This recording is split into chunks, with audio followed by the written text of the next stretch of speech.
Slade, I know you saw this over 4th of July weekend. There was a small indie film that absolutely crushed the new Indiana Jones film, Dial of Destiny. Yeah, I'm just sort of finding out about this movie right now, man. It's called Sound of Freedom. What is this about? The 4th of July premiere of Sound of Freedom, a crowdfunded film based on the true story of former federal agent Tim Ballard and his quest to rescue children from human trafficking. The film stars Jim Caviezel.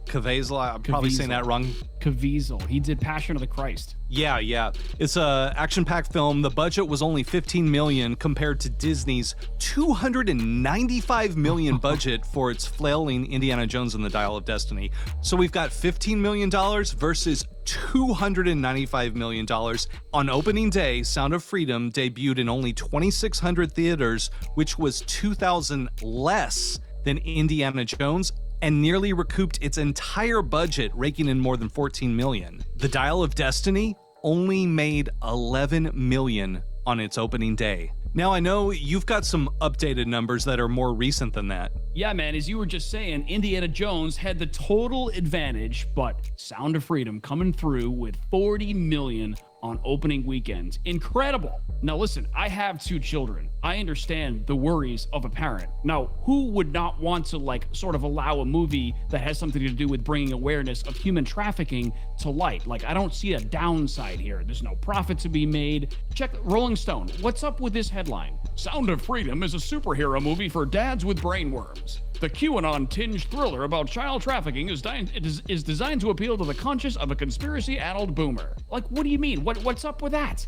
You know, it seems like they do this every time a small indie film that has any type of sort of perception that it's right or conservative or Christian or any of the above.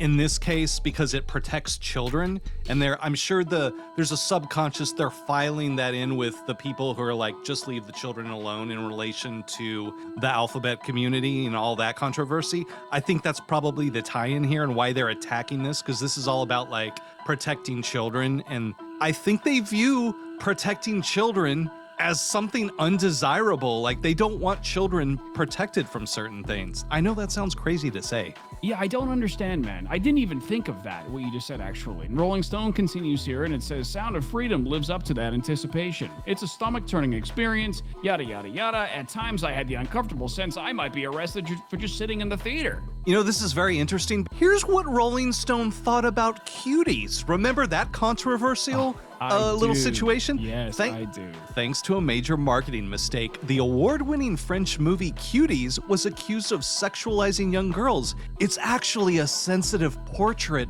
of growing pains that deserves to be seen. Rolling Stone excuses that, but Sound of Freedom? Oh, totally over the line. I think we can kind of see, any normal person can see, that this movie, Sound of Freedom, is trying to expose a big problem, and Cuties was just exploitation. By the way, Slate, Rolling Stone's not the only one who did these stupid headlines about Sound of Freedom. Here's the Washington Post. Sound of Freedom, the low-budget film about child sex trafficking, almost topped the box office, but its star, Jim, how do you spell his name? Caviezel, but its star, Jim Caviezel, has linked it to the QAnon movement. Again, I don't know what they're talking about with this QAnon stuff, but let's see what the Washington Post thought about Cuties. The Washington Post, perspective, Cuties is an unflinching look at what it means to be a preteen girl. No wonder people can't handle it. Again,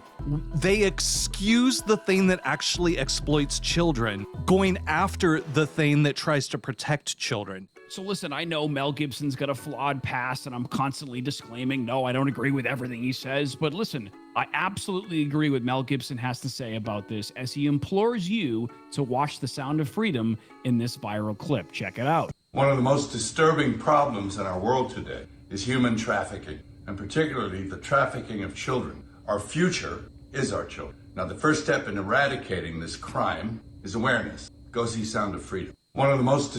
enough said, bro. Yeah, and it's also interesting how everyone likes to vilify Mel Gibson, but time and time again, he's coming out unsolicited with things like this, where he just thinks this is a great movie. He's not involved with it at all, but he just thinks it's a movie everybody needs to see. So he just put up this clip and it went pretty viral. You know, of course, he and Jim Caviezel have a history. You know, he directed Passion of the Christ. But yeah, no, totally, I'm with you, man. Let's take a look back, because it seems like Democrats, Hollywood, et cetera, are always the ones attacking these type of small indie films that are more successful than their mega blockbusters. Let's remind ourselves exactly who our president is and see why maybe they don't want to protect the children. Stand right next to me. There you go. And then we're going to have... There you go. Got it? Okay. Okay, and the people in the back, if you can spread out a little bit.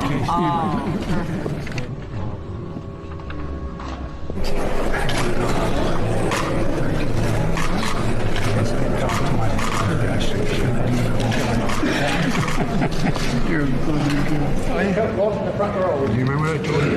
Smile. No, not smile. No date till you're 30. All right. Hey, Angel, how old are you?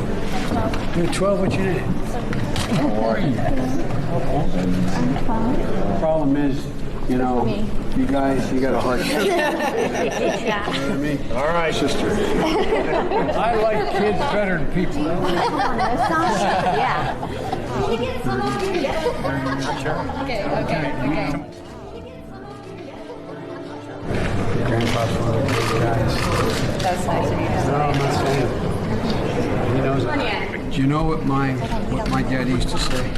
His granddaughters have one important job. God, man, there's nothing more disturbing than seeing an uncomfortable look on a child's face, man. It's just awful. Imagine if Trump caressed and touched little girls like our president does, Joe Biden. Yeah, dude, I understand, man. I learned about kids jumping on my lap, and I've loved kids jumping on my lap.